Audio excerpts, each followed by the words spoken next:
What's going on, everybody? Welcome back for the 36th episode of the Fresh in the Feed podcast. My name's Matt, this is Chad, and we're refreshing your feed so you don't have to. John Cena. Matthew Carino's a teleport. There's he berries, not people. Let's go! Okay, Chad, bro. Also, for those people who don't know, let people know where they can hit you up on social media and things like that. Yeah, for sure.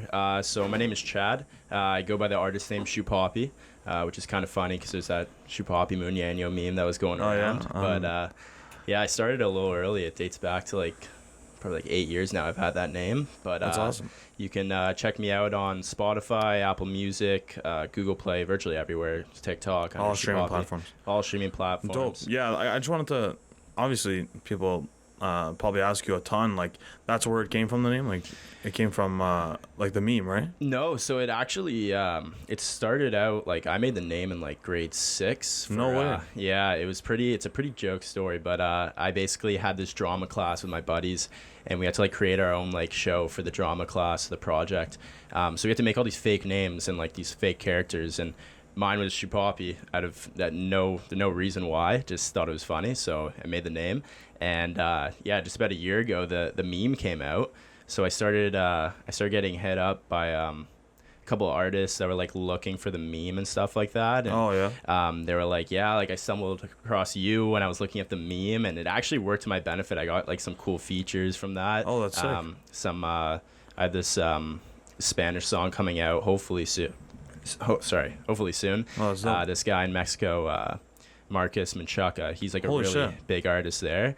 And he was I was stumbling upon I was trying to look for the meme, found your name, and just wanted to like the music. So yeah, that's sick. Reached out to me. So you consider yourself just music dominant, right? You're always just have been music. Have you done any other platforms of media, or no? It's only been music for you so far? Yeah, mainly just music. I was pretty into filming and stuff like that, photography when I was younger. Yeah. Just making videos with my friends, just Nerf gun battles and stuff like that. Getting the cameras, having a good time, using iMovie or whatever. Yeah, that's fun. I started making music about 6 years ago. I kind of just started getting into it. Yeah. I was in grade 10 at the time. So 7 years ago now. I started making music then, and have primarily just been in the music space. Obviously, I'd want to do some other stuff, maybe, hopefully, maybe one day start a podcast or something like that. That's dope. Primarily just the music for the past couple of years now. Yeah, it's good. So, let's talk a little bit about Spotify. Yeah. So when we first met, whatever we were talking about, you're I'm an artist, and your music is sort of known and things like that, and then I searched up your name on Spotify, and you had over 1 million and 1.3 million streams on Broken Ties, right? That's what it's called. Yeah, I listened to the song. It's pretty dope. Thank you. Appreciate it. Yeah. So first of all, I want to know your music career. How did it start off before, you said it was 7 years ago or whatever it was when I started recording. Right.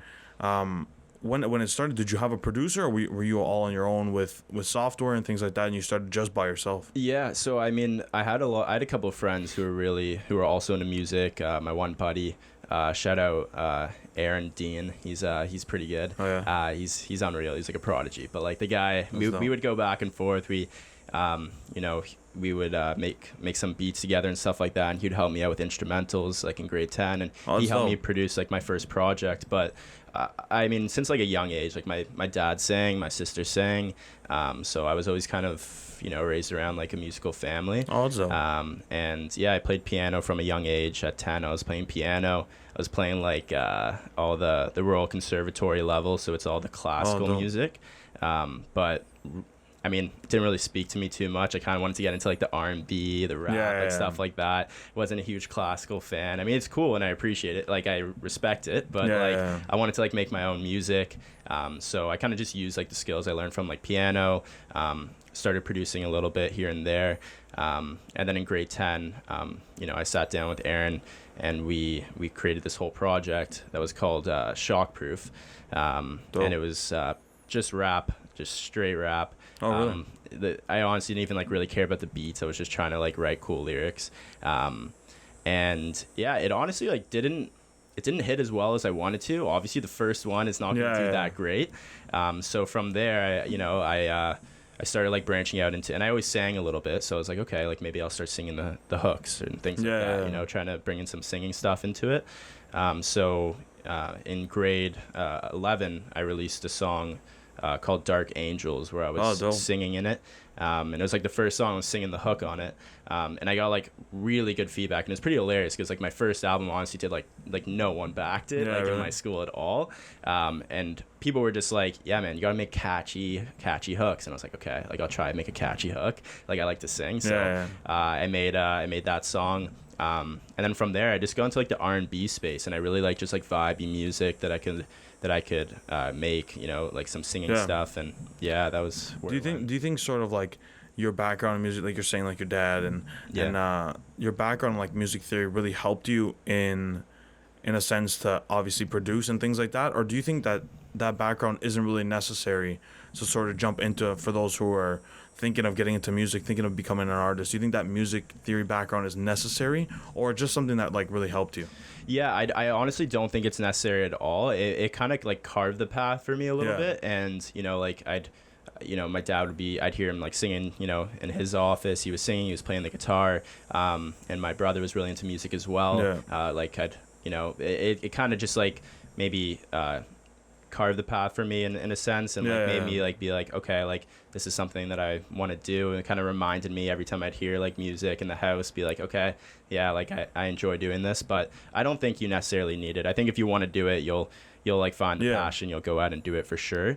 And I do think like learning piano was helpful in a sense, because like I kind of learned like what sounded good, what didn't sound good, like harmonies, things like that. And that kind of like drove my passion to start like making music. So I started putting chords together, started making, you know, like I made my first song on the piano. I was probably like 12. And I kind of just took some simple chords and just sang over it. So I think that really like, it did spark it. But from there, it was kind of just like, this is something I want to do. And then I just got into more like the recording, the engineering side. That's dope. So piano, like, I was producing music for like a little. I was still shit, whatever. It is what it is.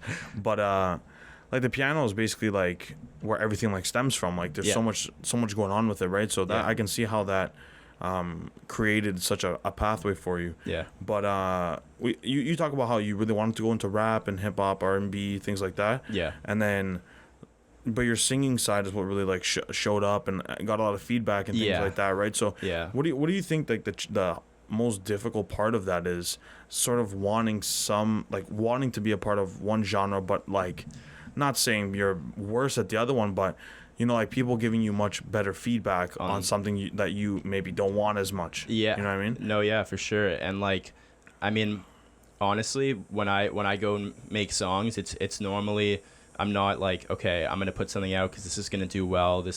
I honestly just make what I want to make. I mean, the other day I realized I hadn't done like any rap music in a while. And I do have some people that are, you know, some of my friends, you know, who listen to like, my rap stuff, they like will not listen to my acoustic stuff. There's really? They only like the rap stuff. They only like the trap stuff. And so they're always just like, man, like I'm waiting for you to put it out. So I do have some people that like want that, and I'll be like, and I love like making like rap music. Like I love like rap and trap. I think it's awesome. Like it's great to vibe to, and that's what I kind of started on. Like I started making that.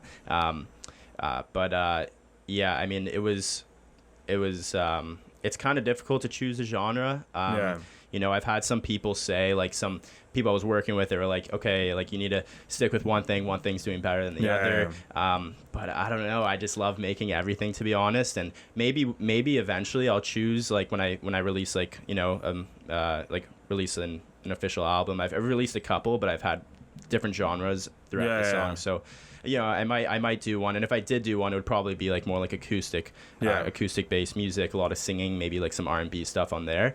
I just really enjoy making everything. There is like if you think about like professional artists, like there's a lot that can do like different genres, right? Like especially people like Post Malone, and first one that come to my mind is Post Malone, Drake. That can go on like a dance hall song, and they can go on rap, and they can go on like a R&B, right? Yeah. So like there is a benefit. Yeah. And I think a lot of artists I don't know if you're familiar. Shout out to Falk One, actually. He's one of my close friends. He's an artist in Toronto, or Vaughan. He has sort of like the same type of, not issue, but the same type of like gift/curse, right?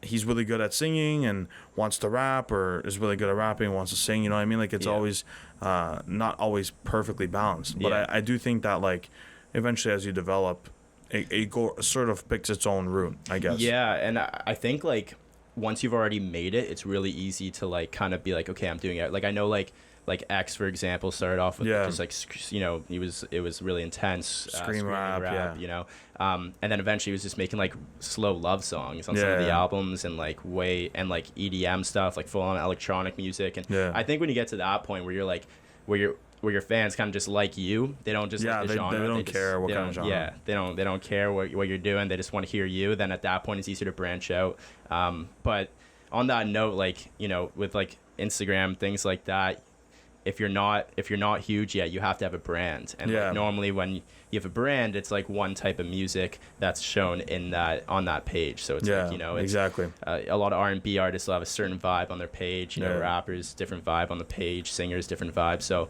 that's where it gets a little iffy, because it's okay, you know, I got to work on my brands, but at the same time, I want to make all this different type of music. So I want to know how much you think that social media plays in on your music career. I know, like, there's different types of media. Obviously, I speak about it all the time on the podcast, how important it is, and networking and things like that. Yeah, I've never really heard, aside from my buddy Falk One, that like what it's like to have a brand on social media just for music. Yeah, right, just for creating, like, trying to get people to stream your songs. And if you're not always putting out visuals, right, it's like, what's that like to sort of brand yourself on there instead of like compared to other different types of mediums, right? Yeah, I think it's super important. In my experience personally, you know, Instagram has been really helpful with just like, you know, just putting my stuff out, trying to promote it, getting it on popular like Toronto music pages or global music pages, and trying to get my music heard there. I think TikTok's like huge now. I mean, like, it's actually pretty funny. Like, I know a lot of artists who have like blown up huge just from TikTok, like, you know, like 24K Golden, for example. I actually like knew him. Oh, like, no way. Yeah, that's crazy. Like, I used to follow his live streams when he had like 10, 15 viewers, and this was about 3 years ago. It was my first year of university. And then, you know, like Valentino like blew up on TikTok. And I remember, like, my buddy was playing it at a pre, and I was like, I'm like, you know 24? And he's like, of course I know 24. Like, what are you talking about? 24 is on all the top charts. Yeah, and I was crazy. like, no way. And then Mood came out, and I mean, if you just utilize, you know, like TikTok to its like extreme, then you can do really well. Yeah, there's a lot of exposure there. Yeah. Oh yeah, huge. And I tried to capitalize out a couple of times. You know, I made same sort of thing where Kid Leroy made like that Addison Rae song. Oh yeah. So I made a song for it's called Move Like Daisy. So it was about Daisy Keach, who's like an Instagram influencer. She's good friends with that Abby Rayo chick. Yeah, I remember that. Yeah. So I made a song, and I mean, like, we spoke for a bit, and, you know, she got back. She was like, yeah, like, I love the song. It was pretty cool. I was pretty hyped. And she messaged you back and said that? she actually saw it. Way. That's crazy. I've done that a couple of times where I'm like, spam the comments, get her. Like, you know, there was like probably like 200 or 300 comments all tagging her. All the fans or my friends were like DMing her, and she saw it, and she was like, yeah, I love it. And it got like a couple hundred videos on TikTok, so that was like pretty cool. I've done that a couple times. Did the same thing. I dropped a Chupapi Muñeño EDM song, and I was like, this is so key, because this is literally my name. Like, it's, you know, like, get this crazy feedback, right? It could be like, this could be utilized so well. So I dropped that EDM song. The guy didn't see it, but like, it did pretty well on TikTok. I got a ton of new fans, new followers. Got added to all these different group chats of people that were like fans of his stuff. And, you know, like, I think that's huge. It's like capitalizing on like the trends, and if you can slip your music in there somehow, and, you know, make some good music that's related to what's going on, then that can like really take you to the next level for sure. Yeah, I wanna. So like, the thing that I agree with what you're saying, for sure. But the thing that really like surprised me was what was sort of like your reaction to having Broken Ties go to such a high, not even just 1 million, right? Like even past like 500,000, 600,000. Like what was the whole progress there? Like every time when you speak about music and things like that, I totally get where you're coming from, but in a sense it's like, yo, like that 1 million, like that's not like a joke, right? Like I keep thinking that in my head, like, yo, you could be a small artist, big, medium-sized artist, right? Like, but that's like not like that's something serious, right? So what was like that whole experience like, so from start to finish after it was released and then going through it? Yeah, so it basically how it started is shout out Wovi. He's the guy I worked on the song with. We put it out together under both of our names on Spotify. But he's a Spotify playlister, and this is so key for artists. If you can find Spotify playlists that have big followings and you can get in touch with the people running it, that can be huge. But I mean, I was pretty lucky. He actually reached out to me and he was like, I really like your voice. And I was like, oh, thank you. And he's like, like I want a couple demo songs, if you can get it to me by the end of the week. And I was like, okay. Like didn't really know who he was or like exactly what he was doing, but I was like, this guy's a lot of followers. Like he had like maybe like 25,000 followers on the playlist at the time. Now it's at like I think it's like 500,000, but like he's like blown up. So he hit me up and he was like, if you can get me 4 acoustic songs. And I never really had made like I made a couple slow like like love songs, but like he really wanted, it was like a sad vibe kind of playlist. So I shipped him 4 demos there. And at first, I honestly, like, Broken Ties, that wasn't my favorite. Like, I honestly didn't it usually isn't, right? I didn't want that one. Like, I had 2 other ones that I wanted that I actually released. One was called Missing Your Skin. But, yeah, at first I was like, like, hopefully this guy doesn't pick one. Hopefully he doesn't pick one. Like, I'm more of a fan of the others. And he was like, dude, one slaps. And I was all right, like, I guess he wants that one. So, I shipped it off to him. I finished it up, sent it out. He put it on the playlist. He got it on his TikTok page, which had like a couple million followers too. Oh, wow. And we just basically put it out on both of our names. And I didn't really think too much of it. But that first day, like, it hit like just under 10,000, like 24 hours. And it just like blew up. And I was like, this is crazy. I had like a ton of people messaging me, like people from like other parts of the world, like Australia, like just reaching out and being like, dude, I love this. Like literally in like the first couple of days, I was like, this is insane. Holy shit. And so it was on there, it was on YouTube. And I honestly didn't really keep up with it too much because it was a lot. And like, I was not used to like receiving that much attention. So I basically kind of just rolled with it, kind of turned my phone off for a bit because I was like, well, I'll just let this play out. Like this is kind of crazy. And then, I saw it on YouTube and it had like, like 30,000 views. And the crazy thing about it is that some people were like commenting like, because it just said my name on it. It said Chupapi, Wovi, who was the guy I was working with. And people were like, where do I find the lyrics? I never put the lyrics out anywhere. And there was people commenting the lyrics, like who had listened to the song enough times. They like transcribed it. Holy. And I was like, this is crazy. Like these guys know the lyrics. Like this is insane. So so I started like capitalizing on it. I started like putting out some like acoustic versions on my Instagram of me like playing the song. And just every day it was getting like 15,000 views like per day at one point. And the save rate was really high. Like I think it's at like 100,000 saves or something like that. And it was being used in a bunch of TikToks as well. TikTok wasn't, it's still big, but I think I released a song about a year ago, so it was still like pretty big, still pretty big, but I wasn't really that involved with it. So I think I downloaded TikTok for the first time then and was like, okay, like this has like 200 videos or whatever. It's kind of cool.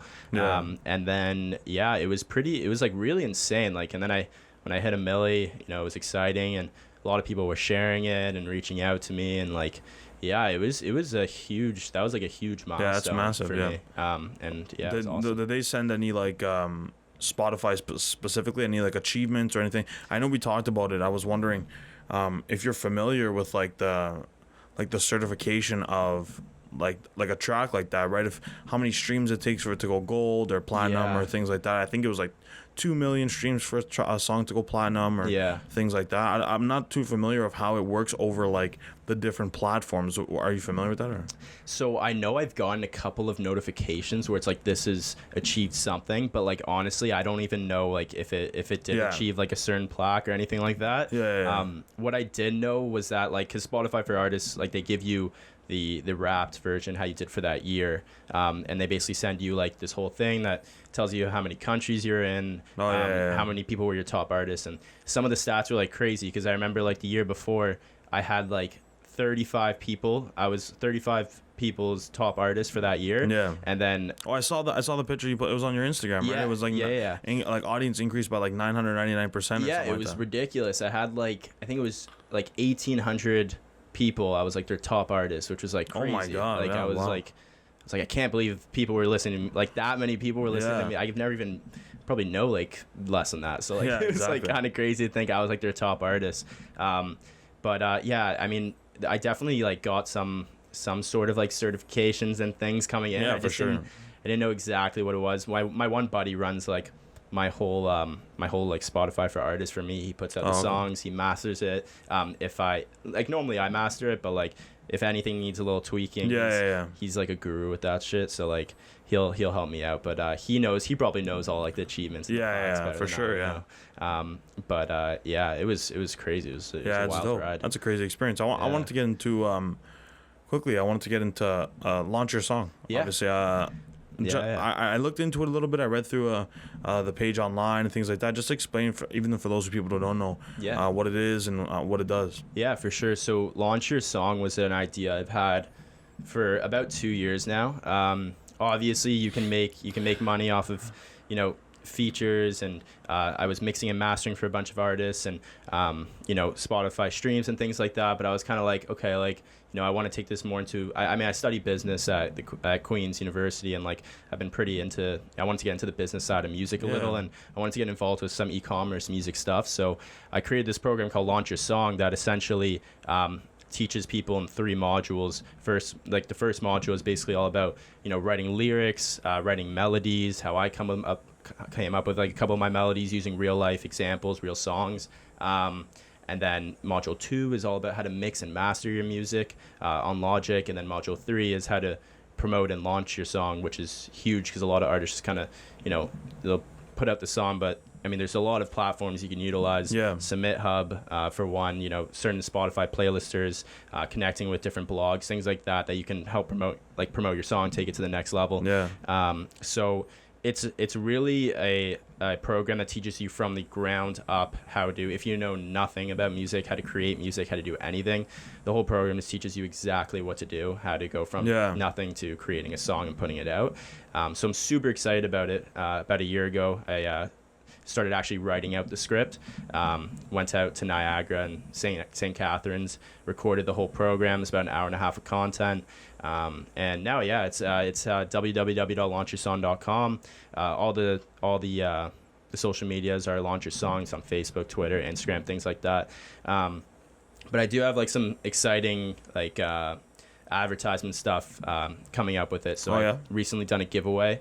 I'm giving away like a Focusrite Scarlett bundle, which is basically like a microphone, headphones, audio interface, everything you need to get set up. And then also doing some work with like some Toronto pages, like Straight Out of the Six TV, a little bit with Six Buzz as well. Oh wow! So I'm pretty excited about it. The big thing about it as well is I've been really into like obviously give back to artists and things like that, and give back, try and teach. You want to. I mean, I sat through like thousands of YouTube videos trying to figure out everything. It's so overwhelming. If you could just sit down, and if I could have just sit down, watch a program for an hour and a half, figure out everything I need to do, it would have made it so much simpler, stress-free. So I made this program for that reason, but also to I'm going to be giving back like a portion of the profits to Canadian Music Therapy Fund. So oh my God, that's awesome. It's pretty cool. I like to, like when I was younger, I volunteered helping with kids with like special needs and things like that. But music therapy is so cool because it's like my passion is music, and I can also give back. So I'm pretty excited about that as well. Yeah, it's crazy. Is it just solely your project? I know you created it, but are you working with anyone else, or it's just? Yeah, so it's all like, I mean, I created the program. It's basically all me. I have my partner who's going to be working on all the advertisements, all like the back end, like with the Facebook ads, Google ads, YouTube ads, things like that. So he's going to be doing that for me. and obviously some PR stuff and things like that. But yeah, mainly just trying to get it out to like a bunch of Toronto music blogs. Yeah, it's dope. Try to get it out there in the world. And I mean, yeah, I mean, like I said, it's just super, in my experience, like even with like getting on Spotify playlists, like the amount of times I've gotten like scammed, like trying to get on a playlist and you pay them, they don't do anything. So like in the program, I give you like 5 or 6 playlisters that I use that are like loyal and legit, and that you don't have to go through that process of getting scammed, and a bunch of different producers for every genre of songs. So like, you know, the one thing I faced, I was like, hey, what if, you know, a rap artist wants to come? I wanted to make it about every genre. So, you know, I give tips on, if you go to this guy for rap music, go to this guy for EDM, this stuff, guy for acoustic, and it kind of allows any kind of artist to come in and just learn. Yeah. And the goal is to put out some more programs as well in the future. That's dope. And I'm pretty excited about it. Yeah, it's fucking awesome, bro. That's good. I'm pumped. I think some people actually sometimes forget, like what you're saying, like how you're going to donate to the music therapy, Canadian music therapy, which is that really like really truly is great. Some people do forget sometimes that like some people might not be as fortunate enough, or like totally music definitely can be more than just a way to make money, right? Yeah, it's crazy. It's awesome. Like I know they work with people with Alzheimer's, they work with people on the autistic spectrum, and it like really helps heal them, and they play it, and they teach them to play instruments and sing. Yeah, it's fucking awesome, bro. They love it, and it really helps them, you know, just find passion and just enjoy life. And yeah, it's dope. It's great. That's awesome. Great. I'm really excited. I want to know, so now we got some background, people who've never heard of you before are now listening to you. I want to know, like, what's the future like? What do you plan on, aside from obviously, like you just mentioned, more programs to launch your song? I want to know what more, like, what do you think you're gonna do in the next, let's say, 5 years or so, right? I want to know what your plans are. Yeah, I mean, hopefully, I'd like to be I would like to be like a popular artist as big as I can possibly get. You know, I'm going into like marketing and things like that at school, but like I'm always going to be doing music. There's never going to be a point that I'm going to. So that's number one priority, right? Yeah, it's my ultimate passion. Like it's what dope. I love doing. I'm obsessed with it. It's what I do every day, a lot of the time. So, so I mean, hopefully I'm gonna try and stick to more singing stuff. I've been doing a lot of acoustic stuff lately. Yeah. So I really want to put out like an acoustic album. That's hopefully going to come out in the next couple of months. I've been recording a bunch of singles for it, so super excited about that. And then for the program, what I'd like to do is I have a bunch of, you know, I know people who have created Spotify playlists that have, you know, gone 500,000 followers. I have friends that are, you know, audio engineers that are incredible, producers that are incredible. So what my plan is that I start with this program, and then once you join the community, because you have to log in, create an account for the website, but hopefully I'm going to have like a bunch of different programs. So it's going to be like audio engineering, more advanced. It's people that are better than me that are going to be teaching it. There's going to be Spotify playlisters, how they built their playlist, everything related to music. Yeah, you that's can get fucking on the website awesome, and learn and evolve it, right? Yeah, it's great. Yeah, and really want to build a community, because like I know there's like what's it called? Sorry, blanked out there a little bit, but Masterclass, you know. I'm familiar with Masterclass. Has like a bunch of those programs, but I really wanted it to be like, you know, it's not like I'm not like Drake or Ed Sheeran or anything, but like I have gotten like a couple million views, and I've learned how to do all these skills that you can learn too, and it's kind of just like learn how to make music from a regular dude. That's the vibe I'm going for the program. Yeah, that's awesome. It's gonna be very personalized. I'm gonna do a lot of like one-on-one like live streams, answering questions. It's not like you just get the program and it's done. I really want to build a community around it. Yeah, I know, that's dope. Yeah, a program similar, at least from a podcasting perspective, that I was using for a while was BuzzFeed. No, not BuzzFeed. Buzzcast. I can't remember. Okay. Something like that. Something with Buzz. Okay. Buzzsprout. That's what it is. Okay, Buzzsprout. Cool. Let me just double check. I'm pretty sure it was Buzzsprout. I was using it for, like, I'd probably say over a year. Okay. Buzzsprout. Yeah, Buzzsprout. It's the same type of concept from a podcasting perspective, but theirs isn't sort of personalized, like you're saying, right? There's all kinds of different of these programs that kind of just like you like toss you the videos and it's over with, right? I think that's really important that you mentioned, like it's personal, it's to you, and if you got any questions, you can really contact me one-on-one or contact somebody that's a professional, right? And to get down that path eventually where you have not artists being like part of the program, but if you have like specific like producers that don't want to like sing, they don't want to rap, they want to just produce, you have audio engineers that are teaching them and things like that, like professionals, right? I think that's super dope, and I commend you for it. It's fucking awesome. Thank you. I appreciate it. I mean, like you said, like a lot of times you get those programs, and I've had those programs where I'm like, shit, like I have questions, like I have so many questions, and it's kind of hard to like get in contact, and I really just want to be like, like I hopefully will be like, what do you guys want to learn next? Like a majority of you guys are saying audio engineering. Sweet, let's make a program. And there's not a YouTube tutorial for everything, right? Exactly. So there's a lot of things you don't know from learning online. I think we're gonna wrap it up there for today, though. For sure. That was awesome. That was awesome. Appreciate it. Thank you for coming, brother. Let everybody know where they can reach you on social media. Yeah, for sure. So you can reach me on official Chupapi on Instagram. I'm also on Facebook, official Chupapi. I have a Twitter. Don't tweet that much, but you can find my music. It's under Chupapi on Spotify, Apple Music, all streaming platforms, and YouTube. And then Launch Your Song, you can check out on Instagram as well. It's at Launch Your Song. It's on Facebook, and the website's www.launchyoursong.com. So feel free to check it out if you want to learn a little bit about music. That's awesome. Clearly Chad's got a lot going on. Thanks so much for having me. This no problem, bro. My first podcast. Thank you for coming on first. Yeah, this is awesome. It's great. If you're listening to this, check out the podcast in YouTube on in full video on YouTube. If you're watching this, hit the links in the description. TikTok, Twitter, Instagram is all down below. That's it for episode 35. Awesome. We refreshed your feet so you didn't have to. That was Chad, aka Chupapi. See you Peace later. out. We'll see you. Have a good one.